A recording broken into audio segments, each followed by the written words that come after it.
तो फ्रेंड्स, तो जैसे कि हम प्रेगनेंसी टाइम में अपना ख्याल रखते हैं, अपने होने वाले बच्चे का ख्याल रखते हैं कि हमारा होने वाला बच्चा सही से हो, हमारी हेल्थ पे किसी टाइप का कोई प्रभाव ना पड़े, वैसे ही आपको डिलीवरी के बाद भी अपना ख्याल उतना ही रखना होता है। तो आज के इस वीडियो में हम बात करने वाले हैं कि डिलीवरी के बाद आपको अपना ख्याल कैसे रखना चाहिए ताकि आपको अच्छे से ब्रेस्ट मिल्क हो, आपको कोई भी कमर दर्द, पैर दर्द, पेट में दर्द इसकी प्रॉब्लम बहुत ज्यादा ना हो। अगर आप अपना ख्याल उस टाइम पे नहीं रखते हैं तो वो जो परेशानी होती है वो आपको बहुत लंबे समय तक बन सकती है, आपकी रिकवरी अच्छे से नहीं हो पाती है। तो इसीलिए आपको ये सारी चीजें ध्यान रखना चाहिए कि आपको डिलीवरी के बाद भी अपना बहुत अच्छे से ख्याल रखना है। चलिए वीडियो स्टार्ट करते हैं। तो नंबर 1 है कि आपको अपने टाकों का ख्याल बहुत अच्छे से रखना है। अगर आपकी सिजेरियन डिलीवरी है तो भी आपको बहुत अच्छे से केयरिंग करनी होती है। अगर आपकी नॉर्मल डिलीवरी है तो नॉर्मल डिलीवरी में भी नीचे साइड टाके लगते ही हैं, स्टिचेस लगते ही हैं। तो उन दोनों ही डिलीवरी में आपको अपने टाकों का बहुत ज्यादा ख्याल रखना होता है। आपको ध्यान ये रखना है कि वो एरिया जहाँ पे भी आपको टाका लगा है वो एरिया ड्राई होना चाहिए, बहुत ज्यादा वहां पे गीलापन नहीं होना चाहिए। नॉर्मल डिलीवरी में होता है कि प्राइवेट नीचे में टाका लगता है तो उस पे अगर आप जब भी वॉशरूम जा रहे हैं तो आपको ये चीजें ध्यान में रखनी है कि वहाँ का एरिया गीला नहीं होना चाहिए। आप उसको हमेशा टिश्यू की हेल्प से ड्राई कर लें। सिजेरियन डिलीवरी में ऐसा होता है कि वो टेप भी लगा देते हैं जहाँ पे आपके टाके लगे होते हैं, वाटरप्रूफ टेप जो होता है वो लगाया होता है। तो आपको वहां पे भी ध्यान ये रखना है कि आपको बहुत ज्यादा उस एरिया को गीला नहीं रखना है। कभी भी अगर आप जैसे 10 डेज बाद 1 वीक बाद जब आप नहाना स्टार्ट करते हैं तो उस एरिया को थोड़ा कवर कर ले ताकि वहां पे बहुत ज्यादा पानी ना पड़े। और आपको डॉक्टर ने जो भी उसके लिए मेडिसिन दी है, आपको जो भी दवाई लगाने के लिए दी है, उस जगह पे आपको वो चीजें लगानी है। अगर आपको वहां पे कोई भी रेडनेस, पल्स या इन्फेक्शन की कोई भी इशू हो रहे हैं आपको अपने डॉक्टर से कंसल्ट करना चाहिए। नंबर 2 है कि आपको अपने खाने पीने का भी बहुत ज्यादा ध्यान रखना चाहिए। जैसे कि प्रेगनेंसी टाइम में आप अपने खाने पीने का बहुत ज्यादा ध्यान रखते हैं, वैसे ही आफ्टर डिलीवरी भी आपको अपना उतना ही ध्यान रखना है। आपको अपने डाइट में फ्रूट्स इंक्लूड करना चाहिए, ड्राई फ्रूट्स इंक्लूड करना चाहिए। स्टार्टिंग में तो आपको लाइट खाना खाना है, यानी कि बहुत ज्यादा हैवी खाना नहीं खाना है। स्टार्टिंग में 1 वीक 10 डेज आपको दलिया, खिचड़ी, ये दाल का पानी, ये सारी चीजें लेनी है। रोटी आप खाना स्टार्टिंग में अवॉइड करिए। अगर आप रोटी खा भी रहे हैं ना तो आपको अगर आप रोटी खा भी रहे हैं तो आप रोटी को सब्जी में या दाल में अच्छे से सॉफ्ट कर ले, उसके बाद उसे खाएं ताकि वो सॉफ्ट हो जाए, वो बहुत ज्यादा टाइट ना, वो सॉफ्ट हो जाए। कि इस टाइम पे आपको गुनगुना पानी पीना स्टार्ट करना चाहिए, यानी कि आपको ल्यूक वाटर पीना चाहिए। अगर आप इस टाइम पे गुनगुना पानी पीते हैं ना तो आपका डाइजेशन भी अच्छे अच्छा रहता है, आपको बहुत ज्यादा गैस एसिडिटी की प्रॉब्लम नहीं होती। आप कोशिश की करें कि अगर आप अजवाइन वाला पानी पी सकते हैं तो वो पिए। इससे क्या होता है ना, आज पानी पीते हैं तो उससे आपका ब्रेस्ट मिल्क अच्छे से बनता है, साथ ही साथ आपका जो पेट की चर्बी होती है उसको भी वो कम करता है, तो वो उसमें भी आपको हेल्प करता है। वाला पानी बनाए कैसे, तो आप अजवाइन में पानी में 2-3 कप पानी में अजवाइन थोड़ा सा डाल के उसको अच्छे से पका ले। जब पानी हाफ हो जाए तो आप उसको छान के पी सकते हैं, गुनगुना होने पे ही आप उसे पिए। आप ये कर सकते हैं कि आप एक साथ थोड़ा पानी बना के आप जो गर्म है ना थर्मस होता है आप उसमें भर के रख लें और उससे पूरे दिन में पी लें। अगर आप पूरे दिन में इसे नहीं पी पाते हैं तो आपको गुनगुना पानी पीना चाहिए।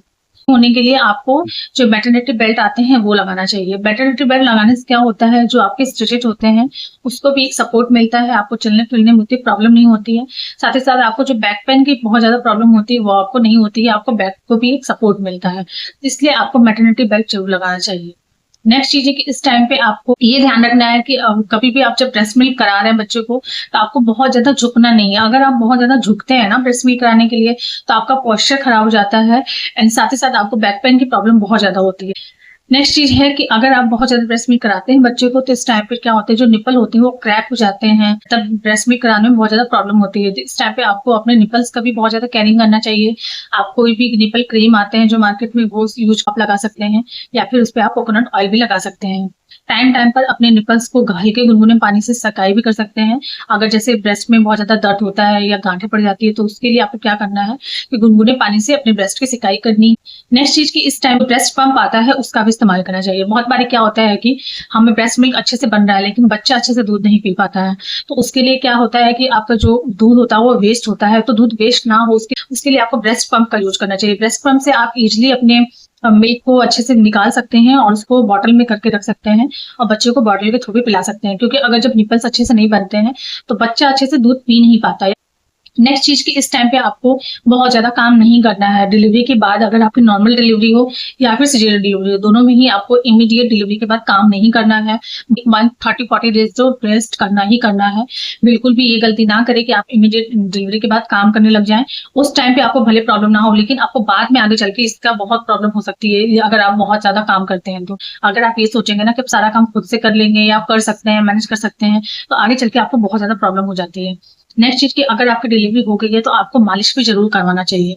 अगर आप मालिश करवाते हैं तो इससे आपकी बॉडी में जो भी बॉडी बहुत रिलैक्स होती है, आप मेंटली और फिजिकली दोनों तरह से स्ट्रांग होते हैं। तो आपको मसाज तो जरूरी कराना चाहिए। नॉर्मल डिलीवरी है तो आप 3-4 डेज के बाद से ही मसाज करा सकते हैं। अगर आपकी सिजेरियन डिलीवरी है तो आप 10 डेज के बाद से मसाज करवा सकते हैं। लेकिन आपको एक चीज ये ध्यान में रखनी है कि अगर आपकी सिजेरियन डिलीवरी है तो आपको पेट पे मसाज नहीं कराना है, और अगर आप बैक पे भी मसाज करवा रहे हैं तो हल्के हाथों से मसाज करवाएं। जो भी मसाज करने में एक्सपीरियंस लोग हों उनसे मसाज करवाएं, किसी भी नए लोगों से मसाज ना करवाएं, तो ताकि आपको कोई प्रॉब्लम ना हो।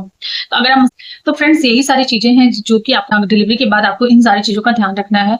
भी स्टिच को देखने के लिए वो सही हो गया है नहीं, उस डेट पे आपको बुलाया हो तो आपको तुरंत डॉक्टर के पास जाना चाहिए। अगर आपके स्टिच में किसी टाइप का रेडनेस, इन्फेक्शन, पल्स दिख रहा है तो भी इस केस में आपको तुरंत डॉक्टर के पास जाना चाहिए। बिल्कुल भी इस टाइम पे ये गलती ना करें कि आप कोई भी भारी सामान उठाएं या फिर बहुत ज्यादा घर का काम करें। एकदम से डिलीवरी के बाद कोई भी काम ना करें, ताकि आपका हेल्थ अच्छा रहे। और आपका अगर आप बहुत ज्यादा स्ट्रेस ले लेते हैं इस टाइम पे, बहुत ज्यादा भी काम कर लेते हैं, तो उससे भी आपको ब्रेस्ट मिल्क अच्छे से नहीं बनता। तो अगर आपको ब्रेस्ट मिल्क अच्छे से नहीं बनता तो उससे आपके बच्चों को काफी प्रॉब्लम होती है, क्योंकि बच्चे के लिए ब्रेस्ट मिल्क ही सबसे अच्छा होता है। बहुत सारे लोगों को प्रॉब्लम होती है कि ब्रेस्ट मिल्क नहीं होता है किसी भी रीजन की वजह से। अगर उनको ब्रेस्ट मिल्क नहीं हो रहा है तो उसी केस में फॉर्मूला मिल्क देना सही रहता है। अदरवाइज अगर आपको अच्छे से ब्रेस्ट मिल्क हो रहा है तो आप उसको ब्रेस्ट मिल्क ही दें।